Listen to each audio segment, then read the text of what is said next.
Hey, good afternoon, YouTubers, Facebookers, party people alike. This is Clay with Clay's AC and Auto Repair and Clay Motion here in Grand Rapids, Michigan, and this is the Clay Way. So, hopefully the video is successful for you and helpful, so you'll give me a subscription and you'll click the notifications. You're more than welcome to share my videos. If you have any questions, hit me up on Facebook under Clay's AC and Auto Repair. Remember, if anybody else can do it, you can do it too. And you can't break what's already broken. So we're going to try to show you how to repair something versus replacing it. It's a common problem with Chevrolet, General Motors, automobiles to have bad window switches going up and down. I'm going to take the switch out, take it apart, show you what it looks like, what we're looking for, and some ways that you can possibly fix it without spending 40, 55 bucks, how much ever these things cost, and repair it and save yourself a couple dollars. Okay, so the first thing I need to point out, most of these newer generation General Motors, the switches are interchangeable. So like you could take a back switch and put it in the front, blah, blah, blah. So if you can't get it repaired, at the very least, you can take one out of the back door, put it in the front door, they're identical. So what we're gonna do is we're just gonna take a screwdriver, we can pop it down inside there, and then that'll pop right out of there. And I can't do it really on camera. And if you have this trim tab comes off, and there's two screws located behind it. They're 10mm screws. You'll pull that off, and then that handle will come off, and then that'll pop right out of there. So to remove the switch, we're just going to take a little screwdriver. We'll pry back on this and pull up on that at the same time. I need two hands to be able to do it, but there's 4 little clips on the outside. Okay, so now we're going to start the disassembly of the switch, and we're going to have to pry up on these 4 tabs, just like the way we took it out, and separate the base from the bottom. And imagine once we get inside there, we're just going to find that there's a little bit of corrosion on there, allowing the contacts not to contact one another. Obviously, we know we can replace this switch. And guys that get all weird, and I've gotten messages in the past when I took electronics apart, how they're saying I wasn't grounded out. Listen, it's already broken, people. You can't break it anymore. I mean, worst thing you can do is have to replace it. Now we've got the switch disassembled, we can see how it functions. One of these little pushies will push on the back, and one pushes on the front. And we can take this little cover off of here.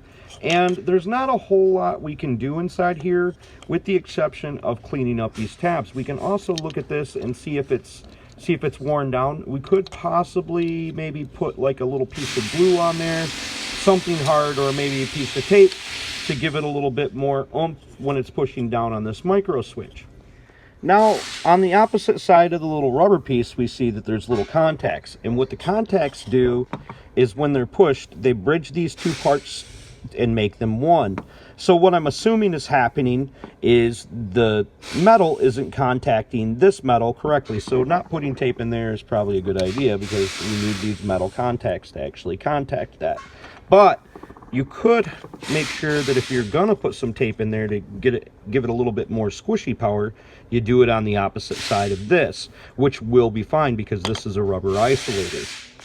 Before we put any tape on there, and I'm probably gonna put tape on there because I don't think it'll hurt anything, it can just give it more pushing power. We're gonna take a Q-tip and some isopropyl alcohol and clean that up a little bit. And I think once we clean it up, it should work just fine. Now I'm gonna use duct tape. And the reason I'm going to use duct tape is a little bit thicker.